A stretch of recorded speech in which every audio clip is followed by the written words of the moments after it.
भारत एक ऐसा देश है जहां हर बरस औसतन 15 लाख छात्रों को इंजीनियरिंग की डिग्री मिलती है, जबकि अमेरिका में यह औसत 1 लाख से भी कम है। लेकिन वो डिग्री किसी काम की तब होगी जब छात्रों को नौकरी मिलेगी। रोजगार पैदा करने के नाम पर बड़े बड़े दावे सरकार जो भी करती रहे, हम जो दिखाने जा रहे हैं वो शायद इस देश के लिए या उच्च शिक्षा के लिए खतरे की घंटी है, क्योंकि इंजीनियरिंग से छात्रों का मोहभंग हो रहा है और कितनी बड़ी तादाद में हो रहा है, बिना चर्चा किया ये रिपोर्ट देखते हैं। 1,36,000 ये संख्या इंजीनियरिंग की कम होती सीटों की है। यानी देश में छात्रों को इंजीनियरिंग की डिग्री देने वाले या कहें इंजीनियर बनाने वाले संस्थानों की रुचि अब ना तो इंजीनियरिंग की पढ़ाई में है और ना ही बेरोजगारी जब फैल रही है तो कोई छात्र अब इंजीनियरिंग की डिग्री लेना चाहता है जैसे 5 बरस पहले लेना चाहता था।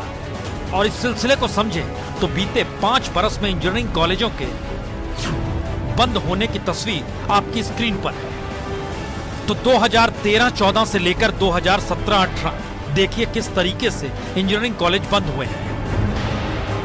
कुल 146 कॉलेज बंद हो चुके हैं और अब 83 और कॉलेजों ने all India council for technical education यानी AICTE के पास दरख्वास्त डाली है कि वो अपने इंजीनियरिंग कॉलेज बंद करना चाहते हैं। इतना ही नहीं, 494 कॉलेजों ने अपने कुछ ग्रेजुएट और पोस्ट ग्रेजुएट इंजीनियरिंग कोर्स खत्म करने को कहा है। 639 इंजीनियरिंग कॉलेजों ने तकरीबन 62,000 सीटें कम करने की अर्जी डाली है। और इस तरह जुलाई से शुरू होने वाले नए सत्र में पूरे देश में इंजीनियरिंग की तकरीबन 1,36,000 सीटें कम हो सकती है। सवाल है, नौबत क्यों आ गई? तो बात बहुत सीधी और सरल है, या सच कुछ और है, पर इस आंकड़ों को देख लीजिए। यानी बीते 5 बरस के दौर में हर साल 15 लाख से ज्यादा छात्रों ने देश के इंजीनियरिंग कॉलेजों में दाखिला लिया, लेकिन उनमें से नौकरी सिर्फ 3-3.5 लाख को ही मिल पाई। औसत निकाले तो 5 साल में 90 लाख छात्रों ने इंजीनियरिंग की पढ़ाई की, जिसमें से तकरीबन 17 लाख को नौकरी मिली, यानी सिर्फ 18.7%। मतलब साफ है, इंजीनियरिंग की पढ़ाई करने वाले तकरीबन 80% छात्रों को अपने क्षेत्र में नौकरी ही नहीं मिली। और AICTE के 2017 की रिपोर्ट को माने तो लगभग 60% इंजीनियर बेरोजगार रहते हैं, उन्हें कोई काम नहीं मिलता।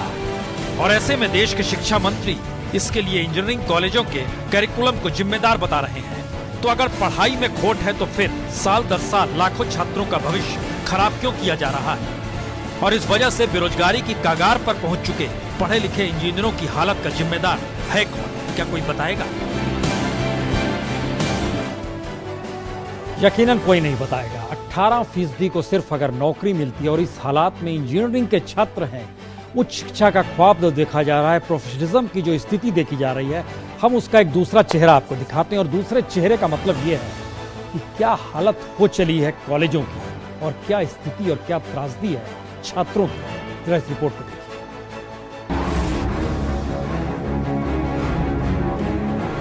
हजारों की संख्या में किताबें भरी पड़ी हैं।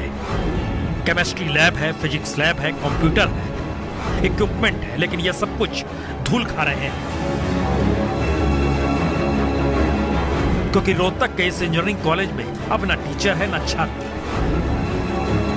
तो RN इंजीनियरिंग कॉलेज का कैंपस तकरीबन 1.5 लाख स्क्वायर फीट में फैला है।